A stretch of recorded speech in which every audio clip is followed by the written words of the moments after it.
Yo, welcome back to the show. It's your boy Mo. T Grizzly's 500,000 heist. The FBI is working to learn if 4 men arrested for a robbery at a local jewelry store are tied to similar crimes across the country. Why you don't fuck with me? Bro, you stole my shit! What I steal from you, bro? I'm about to send you your money back. Police say these 3 men walked into this Jarrett near a busy shopping area Tuesday night around 7 with hammers. That's crazy. I just can't believe that happened here. We checked their backgrounds and all 4 men are from Detroit. Alright, so somebody's life story that I've always appreciated was T Grizzly's. Consistently good rapper, I always look forward to hearing one of his verses, but a lot of people I don't think know his full story. This is a man who was destined for university, but somehow ended up in Kentucky on the floor with a gun pointed to his head in the middle of a jewelry heist, right? He was trying to pull off. So this particular story covers his younger days when he was casing out robberies spanning across multiple different states, and this iconic moment when a dude confronted him after the fact to yell at him for stealing his Xbox back in the day. You stole my fucking Xbox One, my fucking MacBook, my fucking iPhone. I had a wallet, had about $190 in that bitch. Nah, he was reading off the list off everything this man took off this man. Damn, T Grizzly, you a snake. In order to understand T Grizzly's story, we gotta travel to Michigan, more specifically Detroit. Everybody in America knows Detroit is a tough city. They've been through a lot. Severely underfunded, underprivileged, and its manufacturing industry got absolutely decimated. A lot of hardworking people were left with no work, no jobs, nothing to sustain life with. You can travel to Flint, Michigan and find out the water crisis over there where people were not getting clean water to drink and the government has not done a thing about it. Now the story of Detroit comes with harshness, and T Grizzly's story is no different, right? He grew up in a family of drug dealers. His mama was a drug dealer, his pops, his auntie, everybody around him was selling dope. But a lot of people, they see T Grizzly and they got him fucked up. This was a kid who was destined for university, getting accepted to major in finance despite coming from an environment of material destitute. Now just as T Grizzly was hitting that pivotal moment at the end of high school, his pops gets murdered. His moms gets sentenced to 15 years in prison. And shortly after, Grizzly gets a letter in the mail telling him he gets accepted into Michigan State University. But tuition is like 15 grand a year, and some kids that get accepted into school don't even have the option to go. This was a big opportunity for Grizzly, so he went for it. But he knew he needed a job. And as you guys know, in order to get a job, you need experience. But in order to get experience, you need a fucking job. So Grizzly heads up to MSU. He invites one of his friends from his neighborhood to go up there and take part in some of the opportunities. And one day, this friend comes to him with 11 grand in his pocket. And Grizzly's like, yo, how did you get 11 grand? Whatever you're doing, I want in. Well, it turns out the friend was doing B&Es, which is breaking and enterings. Finna kick in your dough. That's when they came up with this plan to basically ransack the dormitories on campus. They started systematically robbing these dorms for all their valuables, right? They'd take computers, cell phones, and whatever cash people had. And the great part is they did this while people were sleeping at night.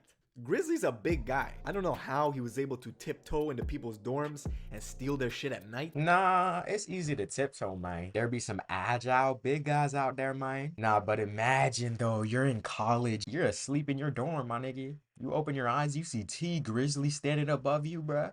What you gonna do? You're not gonna fight that man. He gonna grab you by the face if he see you awake. Yeah, go back to sleep. Get off me, get off. Like he's the fucking Grinch. T Grizzly and his friends successfully pulled off 12 robberies. By the end of it, they got at least $10,000 worth of stolen merchandise and nearly $10,000 in cash. That's not worth it, man. Going through 12 risky moves to only make 10 bands? I don't know. But that's only how much the police recovered. Grizzly had about 40 laptops and 20 iPhones in his room. That probably sparked up so much beef between the people who share a dorm. Did you steal my computer? But the police were catching on to them. You recognize these guys? MSU police want to talk to them about a recent theft in... You know what they say, you ain't ugly, you just broke. T Grizzly, he look good now, even for a big guy, but look at him back then, he was broke. If you have any information that can help, call MSU police. Unfortunately, as they were planning to leave, the police intercepted them. Word got out quick that Grizzly was apprehended, so one of his friends ran to his dorm in order to grab the stuff that was stolen and move it somewhere else so the police would get off their trail. He moved all the stuff stuff that Grizzly had stolen into his own dorm. This actually hurt the cops' case because it was tampering with evidence. So the police had to let Grizzly go and take a couple months to actually build a case and get some evidence. That's when his friends came to him with this plan for a jewelry heist. A smash and grab over in Kentucky. Now, for those of you who don't know, a smash and grab is exactly what it sounds like. You go to a jewelry store, you bust the display cases, you grab the loot, and you run for your fucking life. At the time of this story, jewelry store robberies in the States resulted in losses of $66.5 million just that year alone. God damn, sounds like it works. So Grizzly, who already had an arrest warrant for his prior burglaries, decided, fuck it, I'm probably gonna need some lawyer money. How low in life do you guys gotta be for you to actually rob a bank? I don't know if I'd actually ever do that. Especially nowadays, maybe back then, just zero chance you're getting away with that nowadays. If this goes well, I'll be able to pay for that, and financially I won't be ruined. So his plan was to go with his friend to Kentucky. They set up in these apartments, they stole a car, and the place that they were targeting was called the Castle. Now at the time they thought it was a jewelry store. Turns out it was actually a pawn shop, but they had this whole thing planned out. They made a call to the police in the area and they told them there was a shooting over at a school to get them moved and away from the area. With the police headed in that direction, Grizzly and the boys in the stolen car, they went up to the Castle, which they thought was a jewelry store, but it was actually a pawn shop. That sounds like some real GTA type ish, man. When they get there, they've got hammers in their pockets. They go in, and this is Kentucky. It's like 90 degrees out, and they're wearing hoodies. So the owner immediately confronts them and says, "Why are you wearing hoodies?" He tells them, "Oh, we're boxers, right? We're trying to lose weight." Smart move, quick thinking. Now, after a minute or two, nobody's doing any action. So Grizzly immediately grabs the hammer, smashes some of the display case, and says, "Let's grab these Rolexes and let's get the fuck out of here." But just as they're gathering the loot, they hear, Freeze. one of the customers had a gun pointed directly at T Grizzly. Now, don't forget, this is Kentucky. So of course the customer had a gun, right? Of course he did. Now it takes the police over an hour to come to the scene because they thought there was a shooting going on at the campus because Grizzly and them called them to tell them that.